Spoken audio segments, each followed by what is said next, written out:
BNP মহাসচিব মির্জা ফখরুল ইসলাম আলমগীর বলেছেন, নির্বাচন কমিশনের ওপর আস্থা রয়েছে বিএনপির। এই কমিশন সুষ্ঠু নির্বাচন আয়োজন করবে বলে আশা করছেন তারা।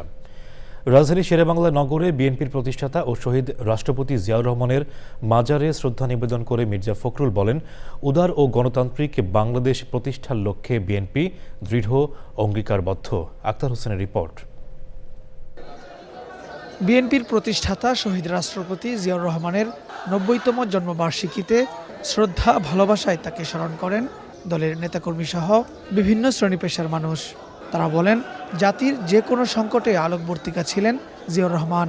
বাংলাদেশের বিভিন্ন ক্রান্তিকালে জিয়া পরিবার বিএনপি জনগণের পাশে দাঁড়িয়েছিল। ১৯৭১ সালে শহীদ রাষ্ট্রপতি জিয়াউর রহমান কালুরঘাট বেতার কেন্দ্রে স্বাধীনতার ঘোষণা দিলেন এবং সেদিন দিক বিদিক জনগণ মুক্তিযুদ্ধে ঝাঁপিয়ে পড়েছিল এবং এর পরবর্তীতে ৯০-এর স্বৈরাচার বিরোধী গণতান্ত্রিক আন্দোলনে দেশটি বেগম খালেদা জিয়া আপসের নেতৃত্ব দিয়েছেন। আবারও সকলের স্বাধীনতা, মৌলিক অধিকার, স্বাধীনতাগুলি ফিরে পাবে আর মানুষ তার ভোটাধিকার প্রয়োগের মাধ্যমে তার অধিকারকে অর্জন করে নেবে। জিয়াউর রহমানের যে আদর্শ ওটা পূর্ণাঙ্গভাবে এখন ৩১ দফা হয়েছে। এটাকে আমরা তারেক রহমানের নেতৃত্বে এটা আমরা বাস্তবায়ন করার জন্য চেষ্টা করছি। নেতাকর্মীদের নিয়ে শ্রদ্ধা জানান দলের মহাসচিব মির্জা ফখরুল ইসলাম আলমগীর। বলেন, স্বাধীনতার ঘোষক জিয়াউর রহমানের জন্মদিনে বাংলাদেশকে নতুন করে গড়ে তোলা ও গণতন্ত্রকে প্রাতিষ্ঠানিক রূপ দিতে শপথ নিয়েছেন তারা।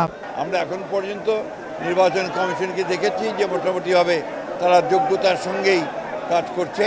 আমাদের যে সমস্যাগুলো আমরা মনে করেছি সেগুলো আমরা গতকাল তার সামনে তুলে ধরেছি এবং আমরা বিশ্বাস করি যে নির্বাচন কমিশন যোগ্যতার সঙ্গেই এই নির্বাচন পরিচালনা করতে সক্ষম হবে।